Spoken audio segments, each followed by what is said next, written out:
My cousin flirted with every date I brought to family holidays until one finally exposed her. After ruining 5 relationships, she tried it again. But this time, my new partner knew exactly who she was and shut her down in front of everyone. My name is Claire, and I am 32 years old. I grew up in Michigan in one of those families where everyone lives within 20 miles of each other, and you are basically required to show up to every holiday gathering or face the wrath of Grandma Helen. Vanessa is my cousin on my mom's side. She is 2 years younger than me, and she has been the golden child of the family since we were kids. Here's the thing about Vanessa. She is beautiful, like genuinely annoyingly beautiful. Long blonde hair, green eyes, perfect body. The kind of woman who could wear a trash bag and still have men tripping over themselves. And she knows it. She has known it since we were teenagers. The first time it happened, I was 23. I had just started dating this guy named Marcus. He was a graphic designer, really sweet, kind of shy. We had been together for about 4 months, and I was nervous about bringing him to Thanksgiving because my family can be a lot. But Marcus insisted he wanted to meet everyone, said he was serious about me. The dinner was at my Aunt Diane's house. Vanessa showed up wearing this tiny red dress that was completely inappropriate for a family Thanksgiving. But nobody said anything because nobody ever says anything to Vanessa. My mom just gave me this look like, here we go, and went back to mashing potatoes. Marcus and I were sitting on the couch after dinner just talking with my uncle about football or whatever. Vanessa came over and squeezed herself between us. Literally just sat down on the couch and pushed herself into the middle, pressing her leg against Marcus's leg. She started asking him all these questions about his work, touching his arm when she laughed, leaning forward so he could see down her dress. I am sitting right there, and she is just acting like I do not exist. Marcus looked uncomfortable, but also, he is a guy and Vanessa is Vanessa. By the end of the night, I caught them talking alone in the kitchen. She had her hand on his chest, laughing at something he said. When they saw me, Vanessa just smiled this innocent smile and said, I was just telling Marcus how lucky he is to have you. Marcus and I broke out 3 weeks later. He said he needed space, that he was not ready for something serious. I saw him tagged in one of Vanessa's Instagram photos 2 months after that. They were at some bar downtown. He had his arm around her waist. That was the pattern. Every single relationship I had, every single guy I brought home, Vanessa would sink her claws in. It did not matter if it was Thanksgiving, Christmas, Easter, 4th of July. If I showed up with a date, she showed up looking like she was going to a nightclub, and by the end of the night, she would have his attention. There was Ryan, the teacher I dated when I was 25. Vanessa cornered him by the dessert table and spent 30 minutes telling him about her charity work with underprivileged kids. They exchanged numbers to coordinate a volunteer opportunity. I found out later they had been texting for weeks. There was David, the accountant. Vanessa asked him to help her move some furniture at her apartment. I was not invited. When I asked David about it, he got defensive and said I was being jealous and controlling. There was James, there was Tyler, there was Christopher, every single one. The worst part was that my family just let it happen. My mom would pull me aside and tell me that Vanessa was young and did not mean anything by it. My aunt would say that I should not bring men around if I could not handle a little competition. My grandma told me I should work on being more feminine, and maybe then I could keep a man interested. I stopped bringing dates to family events for years. I just showed up alone. I told my family I was focusing on my career, that I was happy being single. The truth was I was dating. I just refused to give Vanessa any more ammunition. But then I turned 31 and I met someone. His name was Trevor, and he was perfect. A doctor, funny, kind, good-looking. We had been together for 8 months, and it was the most stable, healthy relationship I had ever had. He kept asking to meet my family, and I kept making excuses. But eventually, Christmas was coming up, and I could not avoid it anymore. I told Trevor about Vanessa. I sat him down and explained the whole history, every detail. I told him she would probably try something, and I needed him to just ignore her, stay close to me, not fall for her games. Trevor laughed. He actually laughed. He said, Claire, I am a grown man. I am not going to let your cousin seduce me at a Christmas party. I love you. Stop worrying. I wanted to believe him. I really did. Christmas Eve arrived, and we drove to my parents' house. I was so anxious I felt sick. Trevor kept holding my hand, telling me everything would be fine. Vanessa was already there when we arrived. She was wearing this white sweater dress that looked like it was painted on, with these high heels that made her legs look like they went on forever. Her hair was in perfect waves. She looked like a Victoria's Secret model who got lost on the way to a photo shoot. She saw Trevor, and her eyes lit up like she had just won the lottery. You must be Trevor, she said, walking over with this big smile. I have heard so much about you. Claire is so lucky. She hugged him. It lasted too long. Trevor was polite but distant. He kept his arm around my waist, made a point of kissing my forehead, stayed by my side. I started to relax. Maybe this time would be different. Maybe Trevor really was different. But Vanessa was patient. She always was. She spent the whole evening circling us like a shark. She would join whatever conversation we were in, laugh at Trevor's jokes, ask him questions about his work. She spilled wine on her dress and asked Trevor to help her clean it up because he is a doctor. He must know how to get stains out. I watched him hesitate. I watched him look at me, and then I watched him follow her to the kitchen. They were gone for 15 minutes. When they came back, Vanessa's dress was fine, and Trevor looked flushed. He said they were just talking, that she was asking him medical questions about her mom's knee surgery. I wanted to scream. We left early. I told my family I had a headache. Trevor drove home in silence while I cried in the passenger seat. He swore nothing happened. He swore he loved me, that Vanessa was just friendly, that I was overreacting. But I could see it in his eyes, that same look all the others had, that curiosity, that interest. We broke up in February. He said he needed to focus on his residency. I saw him at a restaurant in March with a blonde woman. It was not Vanessa, but it might as well have been. I was done. I stopped dating. I stopped going to family events. I told my mom I was busy with work, that I would visit when I could. She was disappointed, but I did not care anymore. I was tired of being humiliated. I was tired of Vanessa winning. Then something weird happened. I started volunteering at this literacy program at the local library. One of the programs they had was corresponding with inmates who were trying to improve their reading and writing skills. I signed up because I needed something to do with my time, and I figured helping people learn to read was a good cause. They matched me with an inmate named Michael. He was 34, serving the last 2 years of a 7-year sentence for armed robbery.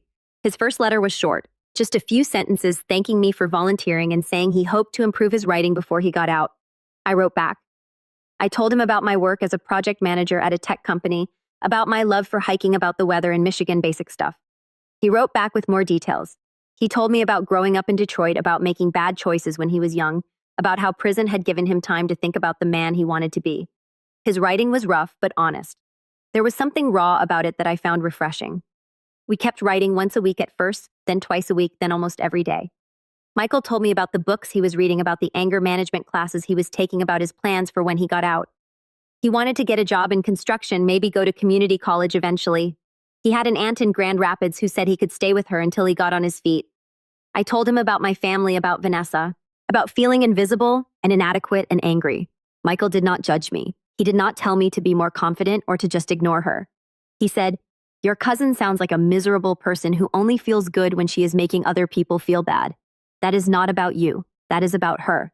Something about the way he said it, the simplicity of it, made sense to me. We wrote to each other for 8 months. I started looking forward to his letters more than anything else in my week. He was funny and thoughtful and vulnerable in ways that the men I had dated never were. Maybe it was because he was in prison and had nothing to lose, or maybe it was just who he was.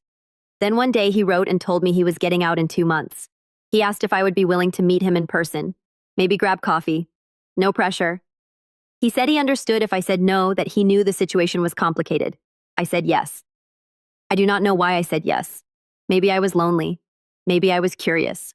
Maybe I just wanted something in my life that was different, that was mine, that Vanessa could not touch. Michael got out in October. We met at a coffee shop in Grand Rapids. I was nervous, obviously.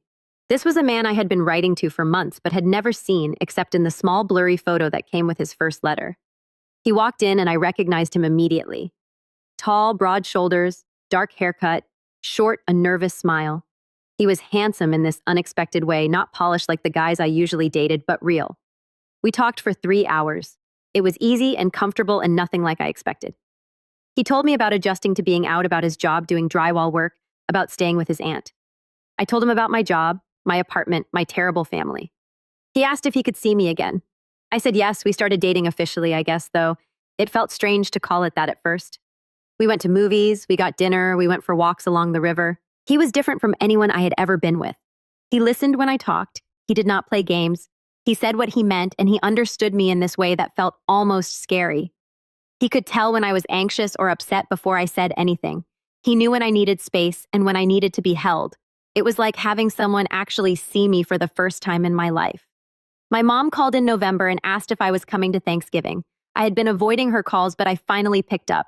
She said the whole family missed me, that Grandma Helen was asking about me, that it had been almost a year since I had come to a holiday. I told her I would think about it.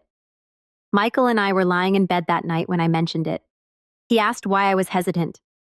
And I told him about Vanessa again, about the pattern, about how I could not handle watching it happen one more time. Michael was quiet for a minute, then he said, "Take me." I laughed. I said, "You do not want to meet my family. Trust me." He said, "I am serious. Take me to Thanksgiving. Let me meet this cousin of yours." I told him it was a bad idea. I told him Vanessa would eat him alive, that she had destroyed every relationship I had ever brought around her. I told him she was beautiful and manipulative and ruthless. Michael just shrugged. He said, "I have been in prison for 7 years. I think I can handle your cousin." I thought about it, and then I thought, screw it. Why not? What was the worst that could happen? Vanessa would seduce Michael. I would lose another relationship. I would never speak to my family again. I was already halfway there, so I said yes. Thanksgiving morning, I woke up with this knot in my stomach. Michael seemed calm. He wore a simple button-down shirt and jeans, nothing fancy. His hair was neat, and he had shaved. He looked good, normal, like a regular guy you would bring home to meet your family. We drove to my parents' house. I gave him one more warning. I said, "Vanessa is going to come after you hard. She's going to flirt. She's going to touch you. She's going to try to get you alone. Please just stay with me. Do not fall for it." Michael took my hand. He said, "Claire, I'm not going anywhere, I promise." We walked in and the whole family was there. My mom hugged me like I had been gone for years. My dad shook Michael's hand and asked him what he did for work. Michael said, "Construction." And my dad launched into a story about building his deck last summer. Then Vanessa walked in from the kitchen. She was wearing a tight black dress with a plunging neckline and these ridiculous heels. Her hair was perfect. Her makeup was flawless. She looked like she was going to a cocktail party, not a family Thanksgiving. She saw Michael and I swear I could see the wheels turning in her head. She walked over with this predatory smile. "You must be Michael," she said, extending her hand. "I am Vanessa, Claire's cousin." Michael shook her hand briefly. "Nice to meet you." Vanessa kept holding his hand just a second too long.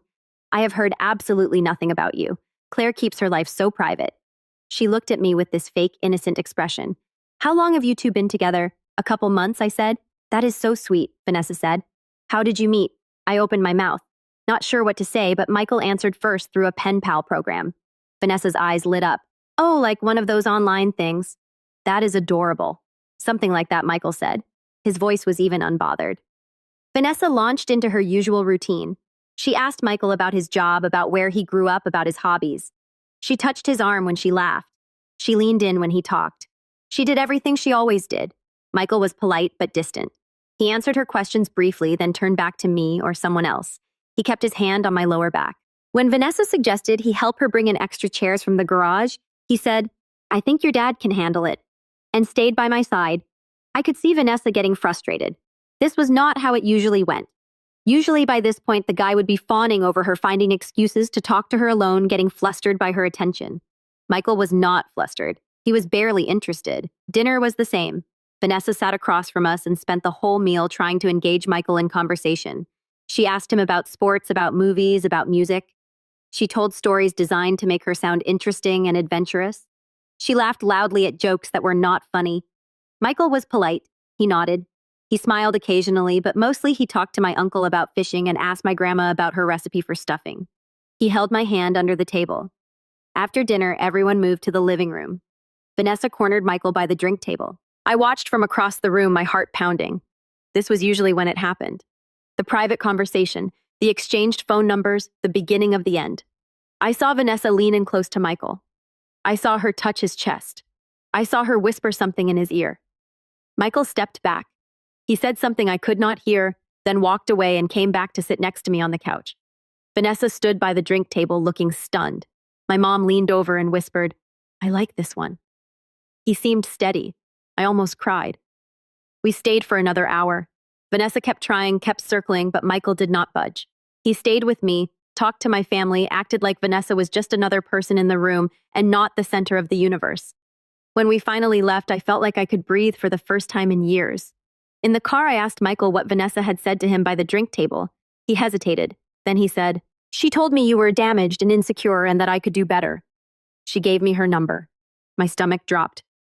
"And what did you say?" I told her I was not interested and that she should probably work on being a better person before she tried to ruin anyone else's life. I started crying. Not sad crying, but relieved crying. Like something inside me that had been wound tight for years suddenly released. Michael pulled over. He held me while I sobbed in the passenger seat of his car. He did not tell me to stop or ask what was wrong. He just held me. When I finally calmed down, I looked at him and said, "Why? Why did you not fall for it? Every other guy has. She is beautiful and charming, and she knows exactly what to say." Michael looked at me like I had asked the dumbest question in the world. "Claire, I spent 7 years in prison. I learned pretty quick how to spot people who are full of garbage. Your cousin is miserable. You can see it in her eyes. She is not happy. She is not confident. She is desperate, and desperate people are boring." He paused. "Plus, I am in love with you. Why would I want someone like her when I have you?" I kissed him right there in the car on the side of the road. I kissed him like my life depended on it. That should have been the end of the story. Michael proved he was different. Vanessa failed. I won for once. We should have just ridden off into the sunset, but life is never that simple. A week later, my mom called me. She sounded upset. She said Vanessa had come over crying, saying I had brought an ex-convict to Thanksgiving without warning anyone, that she had looked Michael up online and found out about his record, that she felt unsafe and disrespected. I was furious.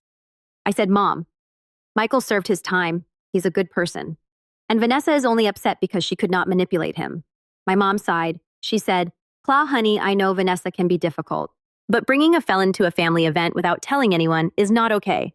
Your father is very upset." Grandma Helen is worried. I hung up on her. I did not talk to my family for 3 weeks. My phone was full of texts from various relatives. My aunt said I was being selfish. My uncle said I should have told them about Michael's past. My cousin Jessica, who I had always liked, sent me a long message about how I needed to think about other people's feelings and safety. Only my younger brother texted to say, "Vanessa is such a drama queen. Michael seems cool." Michael felt terrible. He said he should have told me to warn my family, that he should have known his record would become an issue. I told him it was not his fault, that my family was just looking for an excuse to make Vanessa the victim like they always did. But it ate at me. The idea that I had finally found someone good, someone real, and my family could not even be happy for me. The idea that Vanessa could lose for once and still somehow make herself the center of attention. Christmas came. I did not go. I spent it with Michael at his aunt's house. She made ham and mashed potatoes and did not ask me invasive questions or make passive-aggressive comments. It was the best Christmas I had ever had. Then in January, I got a call from my cousin Jessica. She said she needed to talk to me in person, that it was important. I almost said no, but something in her voice made me agree. We met at a coffee shop. Jessica looked nervous. She ordered a latte and did not drink it, just held the cup in her hands. "I need to tell you something about Vanessa," she said, "and you are not going to like it." I waited. Jessica took a breath. Last year, Vanessa started seeing a therapist. Aunt Diane made her go because she was having panic attacks. The therapist diagnosed her with something. I do not remember exactly what. But basically, she is really insecure and she needs constant validation from men to feel good about herself. "That is not an excuse," I said. "I know," Jessica said quickly. "I am not saying it is, but here's the thing. The therapist told her to apologize to you, to actually confront what she has been doing all these years. And Vanessa refused. She said you were the problem, that you were jealous and bitter, and that she did not owe you anything." Felt sick. Jessica continued. "But then you showed up with Michael at Thanksgiving and something changed. Vanessa came to my apartment that night and completely broke down. She was crying, saying she did not understand why Michael was not interested in her, why her usual tricks did not work. She said she felt invisible for the first time in her life." "Good," I said. "I meant it." "That is not all," Jessica said. She looked down at her coffee. "Vanessa has been stalking Michael online. Like really stalking him. She found his old Facebook from before he went to prison. She found articles about his arrest. She found his ex-girlfriend and sent her messages asking about him. My blood went cold." "What?" "She is obsessed. Jessica said she cannot handle the fact that she lost, so she is trying to find dirt on him, trying to prove to the family that he is dangerous or whatever. She is the one who told your mom about his record. She printed out articles about his case and showed them to Grandma Helen." I could not breathe. "Why are you telling me this?" Jessica looked at me with tears in her eyes. "Because Vanessa is planning something. She's been talking about going to the police, making a complaint that Michael made her feel threatened at Thanksgiving.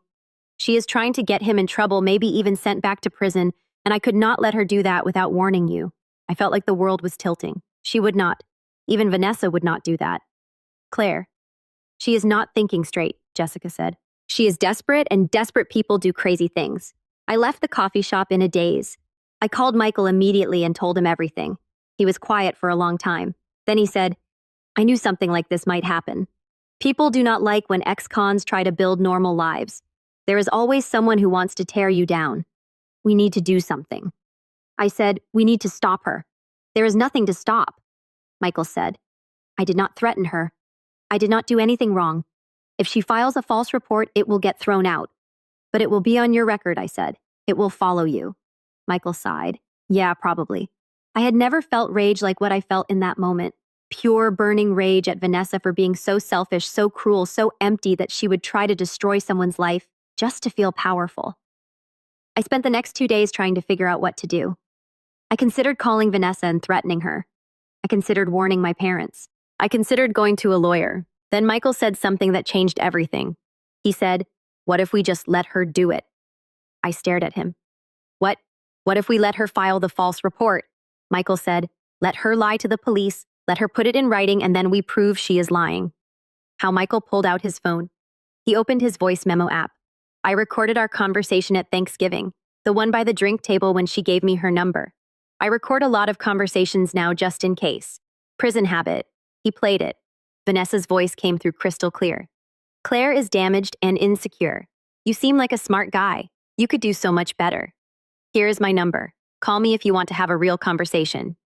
Then Michael's voice. "I am not interested. You should probably work on being a better person before you try to ruin anyone else's life."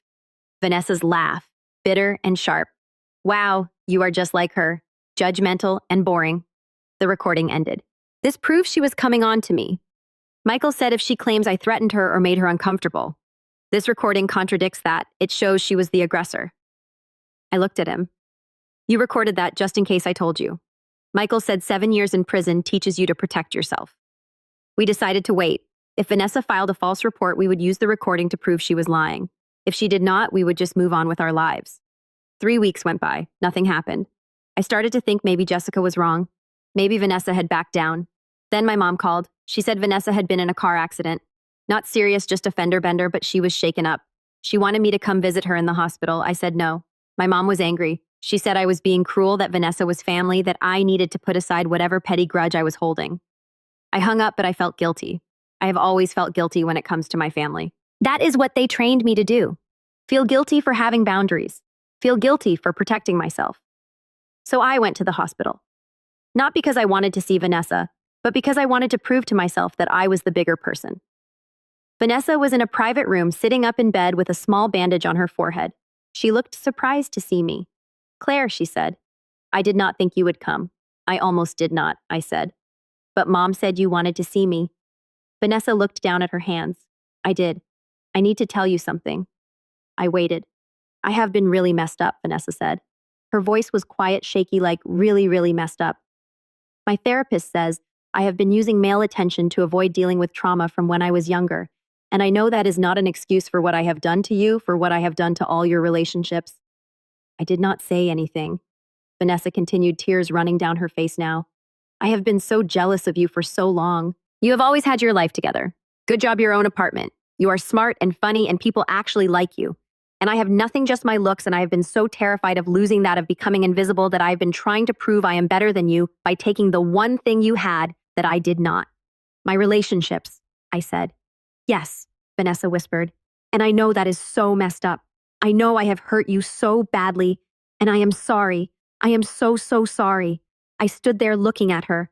This woman who had tormented me for years, who had destroyed relationship after relationship, who had made me feel worthless and invisible and broken.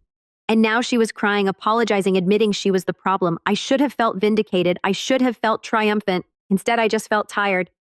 "I do not forgive you," I said. "I do not know if I ever will, but I appreciate you finally admitting what you have done." Vanessa nodded, still crying. I turned to leave. Then I stopped and looked back at her. "For what it is worth, I hope you get the help you need. I hope you figure out who you are beyond your looks, but I will not be part of that journey. Do not contact me. Do not contact Michael. Just leave us alone." I walked out in the hallway. I ran into Jessica. She hugged me. She said, "I am proud of you." I asked her what happened, why Vanessa suddenly had this change of heart. Jessica looked uncomfortable. She got a call from her therapist this morning. Apparently, the police contacted the therapist because Vanessa had made an appointment to file a report against Michael. The therapist convinced her it was a terrible idea, that it would ruin her life and his, and that she needed to confront what she was actually feeling instead of trying to destroy someone else. I felt dizzy. She was really going to do it. Yeah, Jessica said, but she did not. That has to count for something, right? I did not answer. I left the hospital and called Michael. I told him everything. He was quiet for a minute, then said, "So it is over." "I think so," I said. "Good," Michael said, "because I have something to ask you." My heart skipped. "What?" "Move in with me." I laughed, surprised. "What, move in with me?" Michael said again. "I know we have only been together for a few months, but I have spent 7 years alone in a cell and I do not want to waste any more time. I love you. I want to build a life with you." "So move in with me," I said. "Yes." I moved in with Michael in March. We got a small apartment near his work. Nothing fancy, but it was ours. We adopted a dog from the shelter, a mutt named Rocket who had been abandoned by his previous owners. We started building a life together that was quiet and normal and boring in the best possible way. I did not talk to Vanessa. I did not go to Easter or Mother's Day. I kept in touch with Jessica and my brother, but everyone else in my family could wait. My mom called in June and asked if I was coming to the 4th of July barbecue. I said no. She cried and said I was tearing the family apart. I said the family was already torn apart. I was just finally admitting it. Then something happened that I did not expect. Vanessa sent me a letter, an actual physical letter in the mail. I almost threw it away without reading it, but curiosity got the better of me. The letter was long, handwritten, and raw. Vanessa wrote about her childhood, about being sexually abused by a family friend when she was 12, about how nobody believed her when she told her parents. She wrote about learning that her looks were the only thing people valued about her, that her body was the only currency she had. She wrote about years of therapy, of medication, of trying to figure out why she was so broken. She wrote about me, about how watching me succeed in life while she fell apart made her feel worthless. About how she convinced herself that if she could just take away my happiness, she would feel better about herself. She wrote that she was in intensive therapy now that she had cut off contact with toxic friends, that she was trying to build a life based on something other than male validation. She wrote that she did not expect forgiveness. She just wanted me to understand. At the end of the letter, she included a print out of a photo. It was from one of the times she had stolen a boyfriend from me, David. I think they were at some party smiling for the camera. On the back of the photo, she had written, "I am sorry I made you feel invisible. The truth is I was the one who felt invisible." I showed the letter to Michael. He read it carefully, then looked at me. "What are you going to do?" "I do not know," I said honestly. "You do not owe her anything," Michael said. "Not forgiveness, not understanding, nothing. She hurt you repeatedly. You get to decide if she deserves another chance." "Do you think she deserves another chance?" I asked. Michael thought about it. "I think people can change." I did. But change is hard and most people do not put in the work. So maybe she will, maybe she will not. But that is not your problem to solve. He was right. I knew he was right. I wrote Vanessa a short letter back. I said I had read her letter, that I was sorry for what she had been through, but that I still needed distance. I said maybe one day we could have some kind of relationship, but not now. Not yet. She wrote back saying she understood. That was 1.5 years ago. Last month, I got a call from Jessica. She said Vanessa was engaged to a woman named Monica, who she met at her therapy group. They had been together for a year, and Vanessa was different, calmer, happier, more genuine. Jessica said Vanessa wanted to invite me to the wedding, but was too nervous to ask. I told Jessica I would think about it. I talked to Michael about it that night. He said it was up to me, that he would support whatever I decided. I asked if he would come with me if I decided to go. He smiled. "To watch you face your family again after a year. I would not miss it." I called Vanessa the next day. We talked for 2 hours. She told me about Monica, about how therapy was helping, about how she was trying to be a different person. I told her about my life with Michael, about our apartment, about the dog. It was weird talking to her like a normal person instead of an enemy. At the end of the call, she asked if I would come to the wedding. She said she would understand if I said no, but that it would mean a lot to her if I was there. I said yes. The wedding is in 2 months. I have no idea how I will feel seeing my family again, seeing Vanessa marry someone and claim to be a changed person. I do not know if I believe people can really change or if Vanessa is just better at hiding her demons now, but I guess I will find out. Michael says that is the thing about life after prison. You learn to take things one day at a time. You learn that people are messy and complicated and sometimes awful, but sometimes they surprise you. He says I surprised him, that he never thought he would get out of prison and meet someone who loved him despite his past, that he never thought he would get a second chance at a normal life. I tell him he surprised me too. that he was the first person who ever chose me over Vanessa, the first person who saw through her games and decided I was worth more. We are sitting on our couch now, Rocket curled up between us, talking about whether we should get a cat. Michael says yes. I say we already have a dog. He says that is exactly why we need a cat for balance. I am laughing because this is my life now. Arguing about pets with a man who spent 7 years in prison and somehow became the most stable, honest person I have ever known. My phone buzzes. It is a text from Vanessa. Thank you for saying yes to the wedding. It means everything to me. I text back. See you there. I do not know what will happen at that wedding. I do not know if Vanessa and I will ever have a real relationship or if my family will ever understand why I needed to protect myself from them for so long. But for the first time in my life, I am not worried about it because I have Michael and our dog and our tiny apartment and our quiet, boring, beautiful life. And that is enough. Actually, it is more than enough. It is everything.